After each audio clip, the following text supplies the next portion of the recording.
Dans cet épisode, je vais vous parler du drama Miss Night and Day. J'ai pas réellement cherché à le regarder, donc j'ai laissé tourner.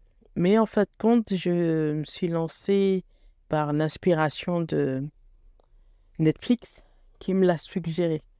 Comme il l'a suggéré, je me suis dit, je vais voir de quoi ça retourne.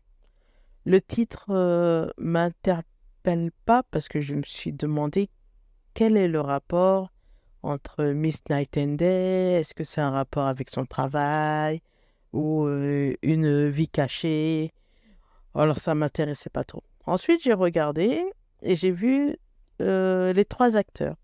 J'ai vu qu'il y avait une actrice que j'ai déjà vue dans plusieurs rôles, mais elle fait plus un rôle sérieux. J'ai vu après que c'était Angie, donc que j'avais bien aimé dans Reply. Et en même temps, j'ai vu Choi Jin-wook. Donc, rien que pour le visuel, je me suis dit, pourquoi pas?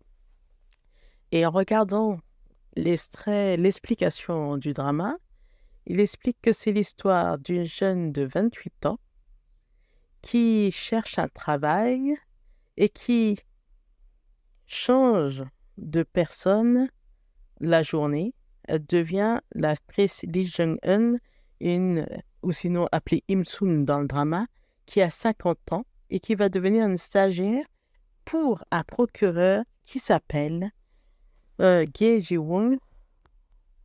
Et dans la vraie vie, ce sera Choi Jin-wook. En fait, toute leur vie vont se mêler, ils vont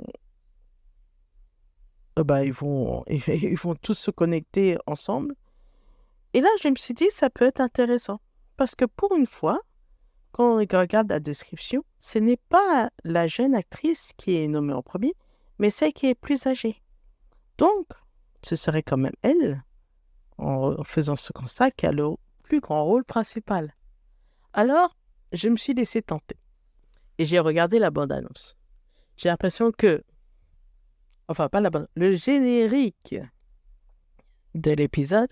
Et quand on regarde le générique de l'épisode, on a l'impression d'avoir tout expliqué. Mais il y a une chose qui m'a marqué, c'est que quand on écrit Miss Night and Day, il y a un petit chat à l'intérieur. Le même petit chat qu'on voit dans le générique.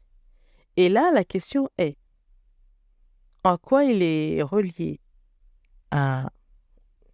aux femmes principales de l'histoire, mais en même temps, est-ce qu'elle est liée aussi au procureur? Et c'est ça que je me suis dit. Et je me suis dit, il faut que je regarde pour savoir qu'est-ce qu'il en est.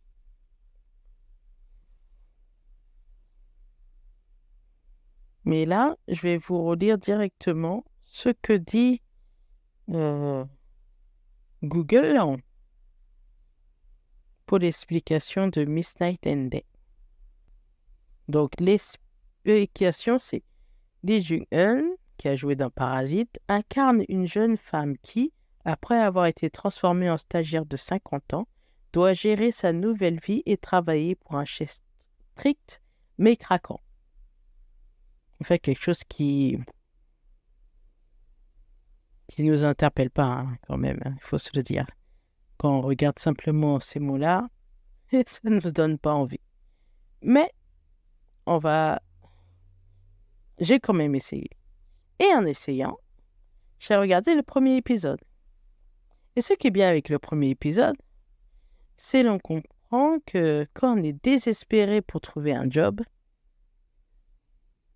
alors est-ce que c'est vraiment la réalité? J'espère que non. Mais quand on est vraiment désespéré pour trouver un job, on peut se retrouver victime de beaucoup d'arnaques. De beaucoup d'arnaques parce que beaucoup de personnes pensent que pour avoir un certain job, il faut souvent avoir un contact, un piston. Et donc, c'est comme ça, elle tombe dans cette arnaque. Donc, je vais l'appeler Lee Min-ji pour que ce soit plus facile. Donc, Lee Min-ji tombe dans cette arnaque. Mais il arrive que le procureur, Gye Ji-woong, se trouve à côté et lui, dès le départ, ça lui met la puce à l'oreille qu'il y a quelque chose qui cloche. Et donc, avec ça, il attrape l'arnaqueur. Elle perd son argent. Mais on comprend aussi que parce qu'elle a donné son argent volontairement, elle se retrouve aussi comme une personne qui peut être accusée de complicité, alors que c'est elle la victime. Et en se disant que, parce que ses parents étaient gentils avec elle, parce que ça fait 8 ans qu'elle essayait d'être fonctionnaire, et la famille pense qu'elle a réussi, alors qu'en fait, c'est l'autre, Lee Min-ji, qui était là à l'interview, qui a sûrement réussi. Et ben, elle se retrouve désespérée, elle brûle ses livres, et elle rencontre le chat errant que la mère n'aime pas, qui lui, par contre, va la faire tomber dans un puits. Donc, ils tombent dans un puits ensemble, et on comprend au fil de l'épisode que c'est à partir de là qu'il semblerait avoir un lien avec sa transformation de nuit et jour. Mais on ne sait pas exactement c'est quoi le lien. On ne sait pas non plus pourquoi, et encore ça c'est ma spéculation, pourquoi elle a pris le nom de Imsu, Limsu, pour son rôle. Enfin, elle version âgée. Mais une chose qui m'a fait le plus rire dans cet épisode, c'est pas quand les fans attaquent le procureur qui, dès que vous le voyez sortir, descendre des escaliers avec son parapluie, vous comprenez qu'il avait compris qu'il allait se faire attaquer parce qu'il pleuvait pas. C'est sûr qu'il allait avoir un parapluie. Mais ce qui m'a fait le plus rire, c'est lors de l'interview des seniors. En essayant de se suicider, elle s'est retrouvée avec comment ça s'appelle ?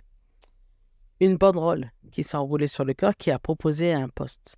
Et elle est partie faire cet entretien. En faisant cet entretien, et la première phrase que la personne a dit, « Vous êtes la plus jeune de tous nos candidats. » Et ça m'a fait penser à son premier entretien où elle allait de Lee Min-ji, qu'on avait commencé à la mettre de côté parce qu'elle est dans sa trentaine, alors qu'elle a 28 ans, au lieu d'être dans sa vingtaine. Et là, elle en a profité. Elle s'est fait remarquer assez pour que les gens se souviennent et qu'on l'embauche. Et ça, c'est dans le premier épisode. Donc, avec sa personnalité de 50 ans, avec son corps d'une personne de 50 ans, elle a réussi à avoir un travail. Ce qu'elle n'a jamais pu avoir depuis les 8 années qu'elle essayait d'avoir ce poste, en fait. Donc, la question ensuite va se poser. Comment va-t-elle gérer pour pouvoir sortir de chez elle, puisque les parents ne croient pas que c'est leur fille? Et en même temps, une autre question est par rapport au procureur. Qui cherche-t-il? Puisque c'est une disparition de personnes adultes. Et ça a l'air d'être une disparition de femmes. Donc, est-ce que c'est sa mère qu'il recherche ou quelqu'un d'autre? Quel est le lien pour que lui décide de sortir de Séoul pour aller dans une petite ville? Et est-ce que la collaboration entre ses futurs collègues qui étaient contents d'avoir une vie pétard où ils sont, et ensuite avec Imsu, comment ça va se passer? En tout cas, dites-moi dans les commentaires qu'est-ce que vous en avez pensé de ce premier épisode. Et pour vous, comment va se dérouler les différents épisodes? J'ai hâte de lire vos commentaires. Dans le prochain épisode, on parlera ensemble, bien sûr, du deuxième épisode de Miss Night and Day. Car pour l'instant, ça me plaît, donc je continue à regarder. À la prochaine sur Instant Hallyu.